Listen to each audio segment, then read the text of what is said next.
Tara, samahan niyo kami sa buong araw namin ngayong Sabado. Sa kabila ng mga nangyayaring kaguluhan sa kapaligiran, narito kami. Everything seems normal. But of course, hindi natin to pwedeng baliwalain. We still need to be extra careful, alert, and of course, be calm at all times. Tuloy-tuloy lang tayo sa ating normal routine every day. And today, Saturday, and this is how we spend our Saturday every week. Actually, ginawa ko ang video na ito para sa napakaraming katanungan ng ating mga kababayan sa Pilipinas na of course, nag-aalala po sa atin. Number 1 na nga yung ating pamilya na everyday nagme-message na kumusta na kami, kumusta na ang kalagayan dito. At eto po yung kasagutan, kalmado lang po, normal lang po ang lahat, wag po tayong magpanik, wag po tayong magpadala sa mga nababasa po natin sa news na karamihan po ay exaggerated at napakarami pong fake news na lumalabas sa social media. Hindi naman po natin sinasabi na walang nangyayari dito. At hindi rin naman po namin sinasabi na hindi po kami nag-aalala o natatakot paminsan-minsan. Lalo na sa case ko, nakasama ko po ang aking buong pamilya dito sa Dubai. But then again, wala naman din pong mangyayari sa atin kung palagi po tayong matatakot at magpapanik. Para sa akin po kasi, mas makakapag-isip po tayo ng maayos, ng normal, kung kalmado lang po tayo parate. At siyempre, magtiwala po tayo ng lubos sa ating Panginoon na hindi niya po tayo pababayaan. Let's all hold on to these promises of God from Deuteronomy chapter 31 verse 6.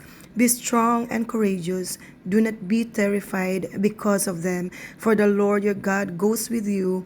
He will never leave you nor forsake you. Our God is like a father to us, that when He promised something, He will always do it. Kaya naman sa mga panahong kagaya nito, mas pinipili kong kumalma at magtiwala sa Panginoon, manalangin ng taimtim at maniwala that God is with us at hindi niya po tayo pababayaan. Actually, after the worship service, you can see in this clip that we are just relaxed, eating and laughing. And then after we eat, we just continue to our practice for our upcoming anniversary. 2 beses din na nagkaroon ng alert in the middle of our worship, but I don't hear it.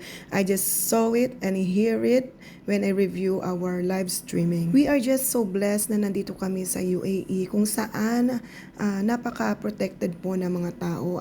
Pinapromise naman po ng government ng UAE na hindi po nila pababayaan ang mga tao dito at hindi naman po talaga sila gumaganti. Hindi rin naman po nagkakaroon ng shortage sa food at hindi rin po sila nagtataas ng mga bilihin. Kita nyo ba yan? Sa sobrang kalmado nga, nakatulog na nga ang atin nyo while our baby girls are dancing. At may isa na naman pong nakatulog sa isang tabi. At ang aming mga baby girl ay nagpapatuloy sa pagpapractice ng tambourine dance for the glory of the Lord. At para naman po sa aming mga mahal sa buhay, aming mga relatives and friends na nasa Pilipinas, maging sa mga tao sa ibang bansa na nag-aalala sa amin, don't worry po, we are all safe at hindi po kami pababayaan ng ating Panginoon. And of course, we still need to pray that these things will stop as soon as possible in the name of Jesus. At natapos nga po ang aming araw ng kalmado at masaya. Hanggang dito na lang po ang aking video at ang aking mga kwento sa araw na ito. Huwag na po kayo mag-alala, kakain na po kami dahil gutom na. Thank you, Lord, and thank you for watching.